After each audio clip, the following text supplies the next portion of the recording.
Hey, what's up, Scott Balcom here with Imagination Creation Films, and today it is Friday. That means my voice is cracking for some silly reason, and unnecessary at that. But today is October 28th, 2022. It's 4 o'clock on Central Standard Time. Now, all of you out there, you need to start paying attention to what Central Standard Time is. I know there's like 24 time zones around the world, but the only one that really matters is the Central Time Zone, because it's central. It's essential. It's essential to this live stream. Although I did put Greenwich Mean Time on there just for all of my European friends out there.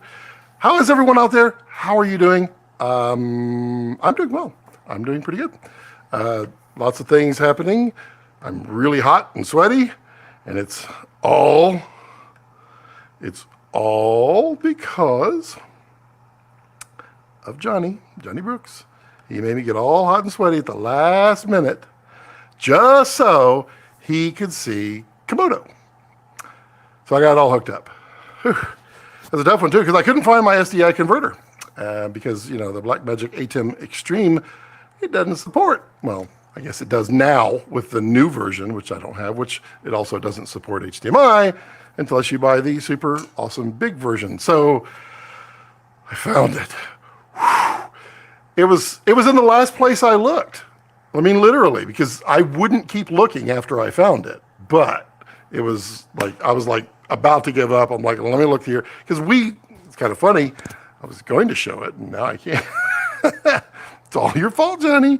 I was actually playing with just another camera over there with a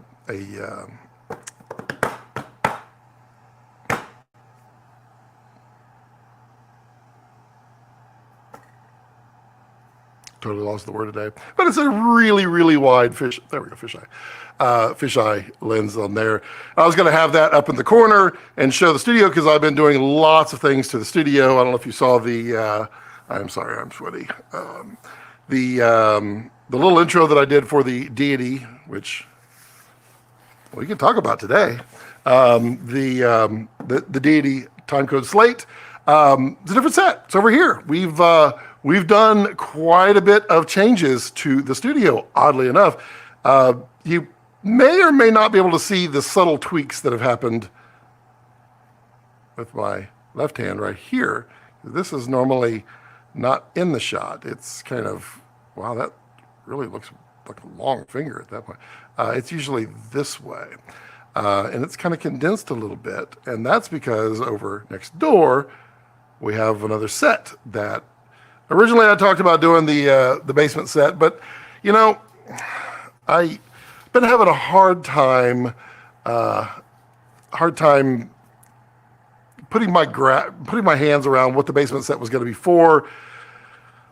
You know, I've got thousands of visions and so little time, and I don't follow through hardly. So, you know, but it's now a techie set. And thank you, Tommy, one of our channel members. And if you want to support the channel, become a channel member. You can click one of the, I think it's right here.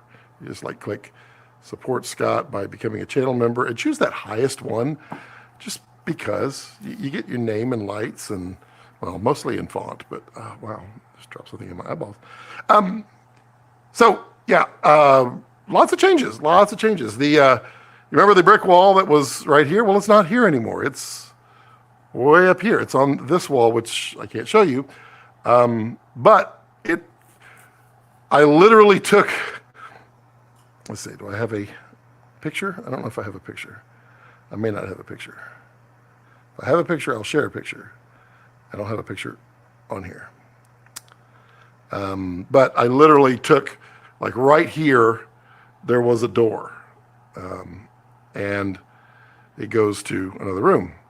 So we took that door out and placed it way back over there by the bathroom, which is, if I was smart, well, yeah, I mean, yeah, if I was smart, if I had like cognitive future fortune teller, I could see the future, then I would have put it over there. And I would have put that door over there, which is the outside door, over there. 6 for one, half dozen for the other. Hello, we got Ollie out there. Hey, Ollie, how you doing? Johnny, we got Johnny out there.